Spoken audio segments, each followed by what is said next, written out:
विधानसभा निवडणुकीचा प्रचार आज थांबणार आहे। प्रचार संपल्यानंतर पुढचे 48 तास कोणताही ओपिनियन पोल प्रसारित करण्यावर बंदी घालण्यात आली आहे। उमेदवारांकडून सोशल मीडियावर देखील कोणताही प्रचार करता येणार नाहीये। निवडणूक निर्णय अधिकाऱ्यांकडून नियमावली जारी करण्यात आली। तक्रारी प्राप्त झाल्या होत्या विना परवाना, त्याच्यावर पण आपण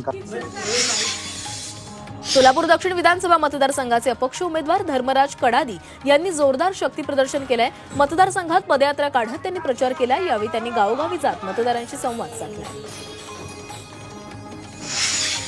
ऐरोली विधानसभेचे अपक्ष उमेदवार विजय चौगुले यांनी आपला जाहीरनामा प्रसिद्ध केलाय। यात बाळासाहेब ठाकरे, आनंद दिघे, दिवा पाटील यांचे पुतळे बांधू असं आश्वासन दिले।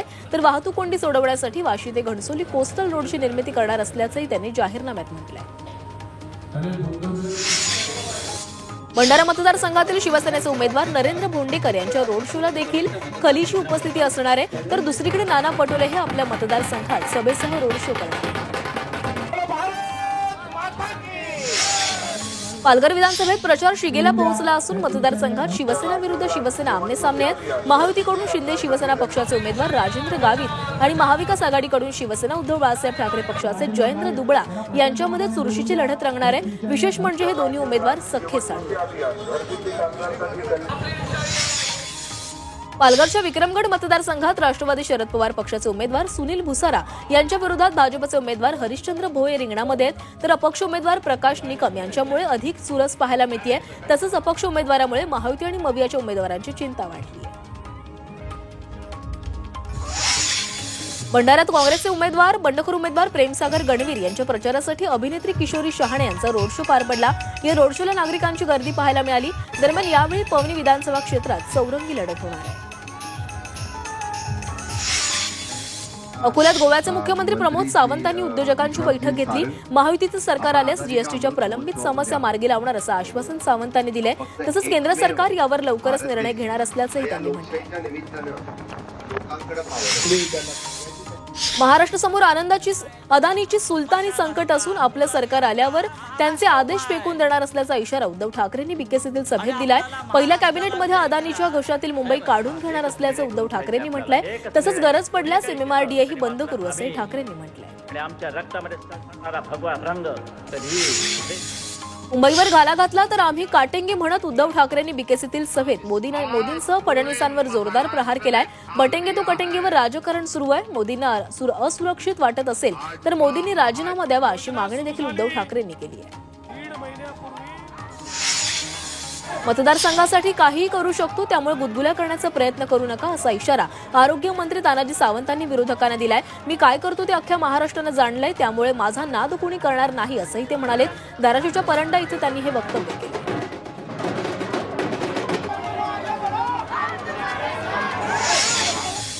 कसबा विधानसभा मतदारसंघात रवींद्र धंगेकर आणि कमल व्यवहारे यांची रॅली समोरासमोर आली। या दरम्यान किटली विरुद्ध पंजाची जुगलबंदी पाहायला मिळाली। कमल व्यवहारे यांच्या कार्यकर्त्यांनी रवींद्र धंगेकरांसमोर घोषणाबाजी केली। यावेळी दोन्ही बाजूच्या कार्यकर्त्यांमध्ये टशन पाहायला मिळाले। महायुतीचे उमेदवार अशोक पाटील यांच्या प्रचाराची सभा भांडूपमध्ये आयोजित करण्यात आली होती। या सभेत अशोक पाटलांनी विद्यमान आमदार रमेश कोरगावकरांवर जोरदार टीका केली आहे। रमेश गुवाहाटीला निघाले होते, पोलीस त्यांना मातोश्रीला घेऊन आले असं अशोक पाटलांनी म्हटलंय। महाराष्ट्रात चोरीचं सरकार आहे, चोरांनी मिळून हे सरकार बनवले अशी टीका काँग्रेसचे राष्ट्रीय अध्यक्ष मल्लिकार्जुन खरगेंनी केली आहे। सांगलीत काँग्रेसचे उमेदवार पृथ्वीराज पाटील यांच्या प्रचारार्थ सभेत ते बोलत होते। राजकारणात सगळ्यात खतरनाक भाजप आणि RSS आहे। एखाद्या विषारी सापाप्रमाणे भाजप आहे, त्याला मारून टाका असं आवाहन मल्लिकार्जुन खरगेंनी केलंय। काँग्रेस उमेदवार पृथ्वीराज पाटील यांच्या प्रचार सभेनिमित्त ते बोलत होते।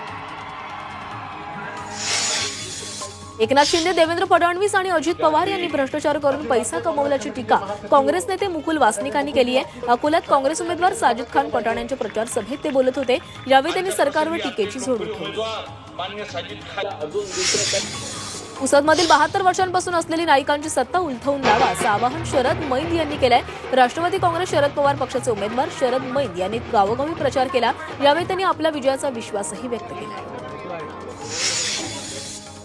नवी मुंबईत आज होणारी अमित शहांची सभा रद्द झाली आहे। मणिपूरमधील परिस्थिती बिघडल्यानं दिल्लीत बैठक आहे, त्यामुळे शहांची सभा रद्द झाली आहे।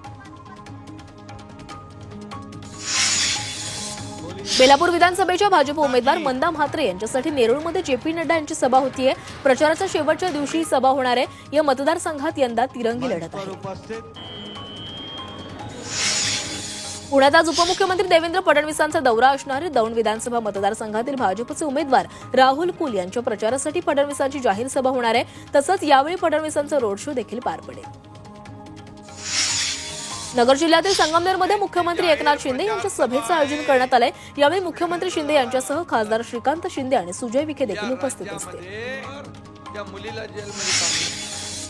पुण्यातील इंदापूरमध्ये अजित पवारांची आज जाहीर सभा होणार आहे. राष्ट्रवादी अजित पवार पक्षाचे उमेदवार दत्तात्रय भरणे यांच्या प्रचारासाठी या सभेचं आयोजन करण्यात आलंय. बारामतीतील मिशन हायस्कूलच्या मैदानावर अजित पवारांची सांगता सभा पार पडेल.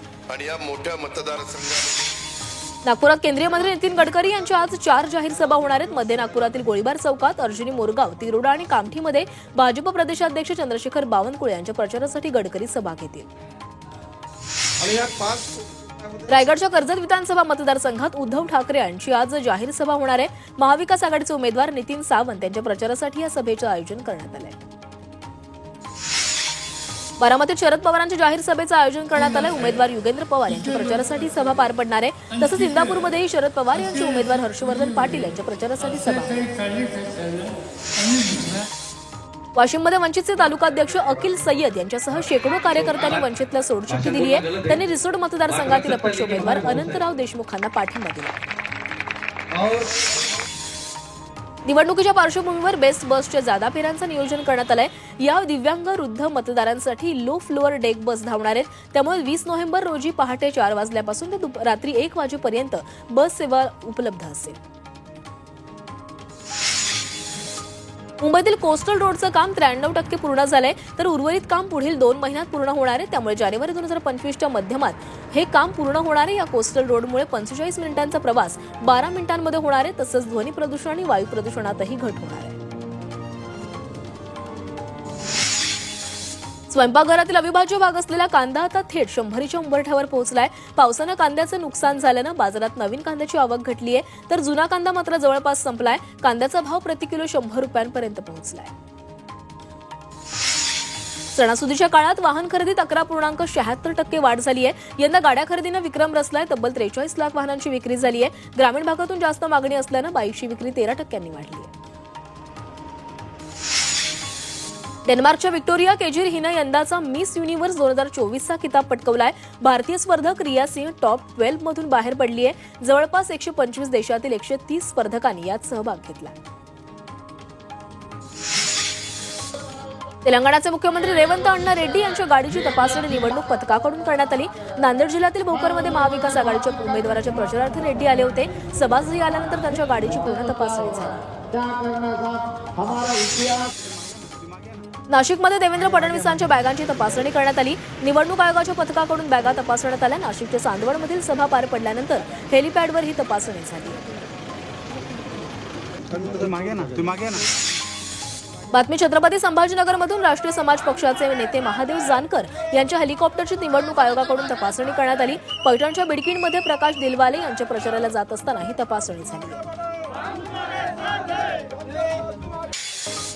पालघरमध्ये उद्धव ठाकरेंच्या बॅगा पुन्हा एकदा तपासण्यात आल्यात. विराज हेलिपॅडवर निवडणूक आयोगाकडून बॅगेची तपासणी करण्यात आली.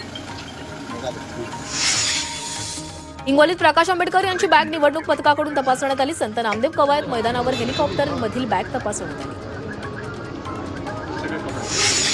नागपूरमध्ये प्रियंका गांधी यांच्या रॅलीमध्ये भाजप कार्यकर्त्यांनी इमारतीवरून झेंडे फडकवले. त्यावर प्रियंका गांधी यांनी माईकवरून प्रत्युत्तर दिले. विरोध करत असल्याबद्दल भाजपला शुभेच्छा देते हा विरोध स्वीकारून महाविकास आघाडी जिंकेल असा विश्वास त्यांनी व्यक्त केला. आयुष्यपत सांगतो राज्याचा कधीच मुख्यमंत्री होणार नाही, पण 5 मिनिटं का होईना देशाचा पंतप्रधान होईल असा दावा रासपचे अध्यक्ष महादेव जानकर यांनी केलाय. भूम शहरामध्ये रासपचे उमेदवार डॉक्टर राहुल घुले यांच्या प्रचारासाठी जानकर यांनी सभा घेतली. यावेळी त्यांनी हे वक्तव्य केलं. अशोक चव्हाण यांनी किती अमाप संपत्ती कमावली आहे त्यांनाही माहीत नसेल. त्यांची हिंमत म्हणजे पैसेच आहेत. त्यांचे पैसे घ्या, पण मत काँग्रेसच्या उमेदवारालाच करा असं वादग्रस्त विधान नांदेडमधील भोकर येथील सभेत तेलंगणाचे मुख्यमंत्री रेवंत रेड्डी यांनी केलं. शरद पवारांच्या पत्नी प्रतिभा पवार आणि यांची गाडी बारामती टेक्सटाईल पार्कमध्ये रोखल्याचा आरोप करण्यात आलाय. खरेदी करायला गेल्या असता त्यांची गाडी रोखण्यात आली होती. यावेळी सुप्रिया सुळेंच्या कन्या रेवती सुळे या सुद्धा उपस्थित होत्या. गाडी रोखण्यात आल्यामुळे प्रतिभा पवार आणि रेवती सुळे यांना तब्बल अर्धा तास गेटवर थांबवून ठेवण्याचा आरोपही झाला. वंचित बहुजन विकास आघाडीचे गुहागर जिल्हाध्यक्ष विकास उर्फ अण्णा जाधव यांच्यावर जीवघेणा हल्ला करण्यात आलाय. तिघांनी बाईकवरून येऊन त्यांच्यावर वार केले. गुहागर तालुक्यातील नरवड फाटा येथील एका हॉटेलात अण्णा जाधव जेवत असताना ही घटना घडलेली आहे. तर अण्णा जाधव यांच्यावर ग्रामीण रुग्णालयामध्ये उपचार सुरू आहेत.